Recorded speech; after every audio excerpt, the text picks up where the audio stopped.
Hai, Assalamualaikum dan selamat sejahtera. Bersama saya Cikgu Fatimah. Hari ini kita akan bercerita tentang seorang ahli matematik yang bernama Archimedes dengan penemuan Eureka-nya. Siapakah Archimedes? Apakah Eureka? Kita akan tonton sebentar lagi.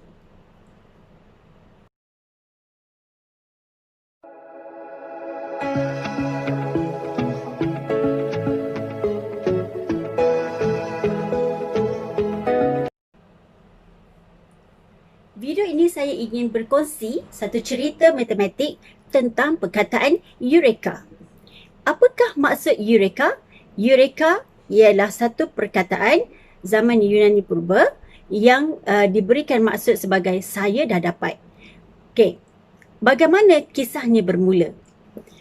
Seorang ahli matematik zaman itu, iaitu Archimedes, telah ditugaskan oleh rajanya untuk menentukan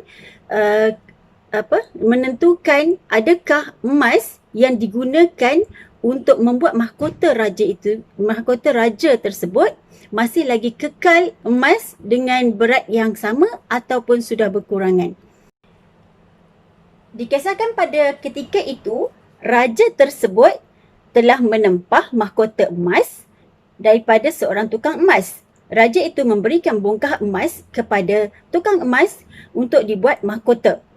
Namun, raja agak mencurigai adakah tukang emas itu jujur ataupun tidak. Emas kan berharga. Jadi, kalau sekiranya tukang emas tu ambil sedikit pun, tentu raja tidak sedar. Oleh kerana raja ini sangat ingin tahu adakah tukang emas itu jujur ataupun tidak, maka pada zaman raja tersebut, terdapat seorang ahli matematik yang sangat cerdik dan terkenal, iaitu Archimedes, telah ditugaskan untuk menentukan kejujuran tukang emas ini berdasarkan kepintaran Archimedes. Dapatkah Archimedes menemui cara untuk memastikan kejujuran si tukang emas? Okey. Hari demi hari, setiap hari sebagai seorang ahli matematik, dia sentiasa berfikir untuk bagaimana untuk menentukan emas tersebut masih lagi kekal dengan berat yang sama. Maka pada suatu hari, terjadilah satu peristiwa ketika Archimedes sedang mandi yang dikatakan sebagai dia sedang mandi di dalam bekas takungan air. Kalau hari ini mungkin kita boleh sebut sebagai bathtub. Okay. Air dalam bekas tersebut, apabila dia masukkan badan dia, apabila dia mandi, maka air akan mengalir keluar. Jadi setelah berlaku beberapa kali, terfikirlah Archimedes ini, ya, inilah hasil, inilah kemungkinan cara yang boleh digunakan untuk menentukan masalah emas itu tadi. Maka apa yang berlaku pada ketika itu ialah Archimedes terus lari keluar dan dia sebut satu perkataan itu, Eureka, Eureka, Eureka.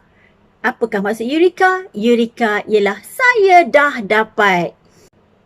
Begitulah asal cerita ataupun asal kisah yang dikatakan sebagai kisah dongeng. Wallahualam, cikgu pun tak tahu bagaimana perkataan Eureka ditemui oleh ahli matematik yang bernama Archimedes ini.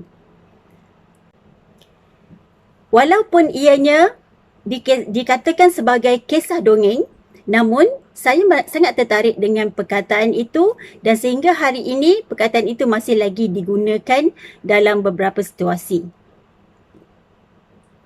Okey, setakat itu saja perkongsian saya. Saya Cikgu Fatimah Uyub dari channel Cikgu Fatimah IBU. Kepada penonton yang baru menonton, yang belum subscribe channel saya, sila like, share dan subscribe channel. Sekian, terima kasih.